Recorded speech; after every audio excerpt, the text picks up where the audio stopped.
ఎప్పుడు పూర్వకాలంలో అనుకుంటా నా స్కిన్కి ఒక కేర్ ఇచ్చాను. ఆ తర్వాత ఇవ్వడమే మానేశాను. ఎందుకంటే లైఫ్లో ఉండే కష్టాలతో పోలిస్తే ఇవన్నీ అవసరమా అన్నట్టు ఫీలింగ్ వచ్చింది.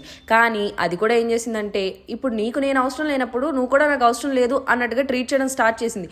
ఎందుకు వచ్చిన బాధ అని చెప్పేసి ఈరోజు స్కిన్ కేర్ ఇద్దామని ఫుల్గా ఫిక్స్ అయిపోయాను. మార్నింగ్ లేవగానే ఐస్తోనైతే ఫుల్గా మసాజ్ చేస్తాను. తర్వాత ఆ ఇంగ్రీడియంట్స్ ఈ ఇంగ్రీడియంట్స్ అన్నట్టు ఏమి వద్దురా బాబు, ఇంట్లో న్యాచురల్గా ఉన్న వాటిని యూస్ చేద్దామని టమాటాని తీసుకొని అయితే మిక్సీ కొట్టేశాను. తర్వాత బీట్రూట్ని కూడా, టమాటో అయితే నీ స్కిన్కి మంచి ఈవెన్ స్కిన్ టోన్ ఇవ్వడమే కాకుండా మంచి హైడ్రేషన్ గా అయితే ఉంచి యాక్నీని తగ్గిస్తుంది. అండ్ బీట్రూట్ విషయానికి వస్తే అది హెల్త్ పరంగా చాలా మంచిది. నేనైతే ఒక గ్లాస్ డెఫినెట్లీ డైలీ తీసుకోవడం స్టార్ట్ చేశాను. దానివల్ల మన స్కిన్ ఇంప్రూవ్ అవ్వడం కూడా స్టార్ట్ అవుతుంది. ఈ 2 ఇంగ్రీడియంట్స్ ని యాడ్ చేసుకుని ఫేస్ కి అయితే అప్లికేషన్ చేస్తున్నాను. బీట్రూట్ వల్ల మనకి లాభం ఏంటి అని, మోస్ట్లీ డ్రై స్కిన్ ఉండే వాళ్ళు బీట్రూట్ యూస్ చేయమని చెప్తాను. ఎందుకంటే నా అంత దరిద్రమైన డ్రై స్కిన్ ఇంకెవరికి ఉండదేమో అనిపిస్తుంటది. Look at the skin, it was glowing.